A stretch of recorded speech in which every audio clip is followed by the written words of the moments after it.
8th class.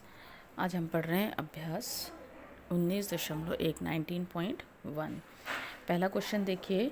गणित की एक परीक्षा में कक्षा 8 के 30 विद्यार्थियों द्वारा प्राप्त अंक 20 में से नीचे दिए गए हैं।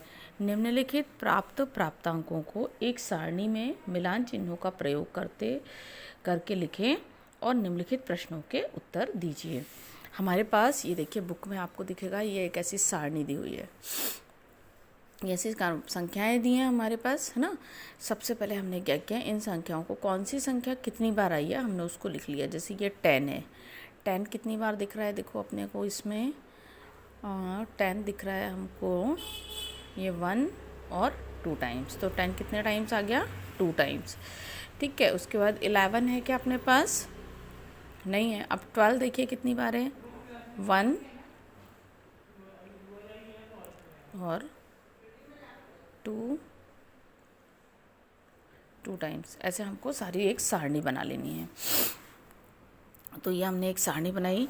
10 कितनी बार आया है, 2 times, 12 2 times, 13 3 times, 14 6 times, 15 3 times, 16 5 times, 17 3 times, 18 2 times और 19 4 टाइम्स आया। ठीक है, ये सभी को समझ में आया है सारणी कैसे बनाई हमने।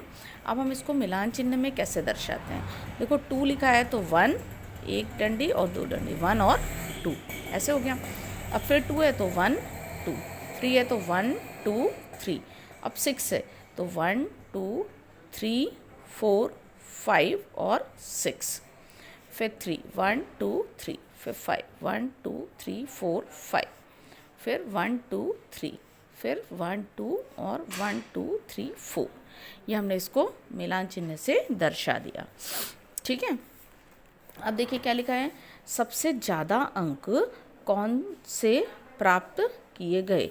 अब सबसे ज़्यादा अंक देखो कौन से हैं बारंबारता में, 6 बार सबसे ज़्यादा अंक कौन से प्राप्त किए गए हैं, 14। तो आंसर लिख दिया हमने 14। अब इसी का सेकंड देखिए आप, सबसे कम अंक कौन से प्राप्त किए गए हैं।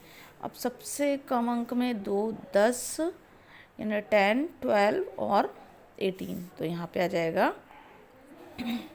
10 12 और 18। ये क्या है, सबसे कम अंक प्राप्त किए गए हैं। अब हमको इसके थर्ड क्वेश्चन में क्या पूछा है, देखिए कितने विद्यार्थियों ने 18 या इससे ज़्यादा अंक प्राप्त किए। तो देखो 18 अंक प्राप्त करने वाले 2 विद्यार्थी हैं और 19 अंक प्राप्त करने वाले कितने हैं, 4 विद्यार्थी हैं, है ना। तो ये हो गया 2 + 4, तो टोटल कितने विद्यार्थी हो गए, 6 विद्यार्थी। अगला क्वेश्चन है, दिए गए आंकड़ों की सीमा क्या है। तो आंकड़ों की सीमा निकालने के लिए हम क्या करेंगे, इसका 19 - 10, तो आंसर क्या आ गया, 9। सभी को समझ में आया ये क्वेश्चन।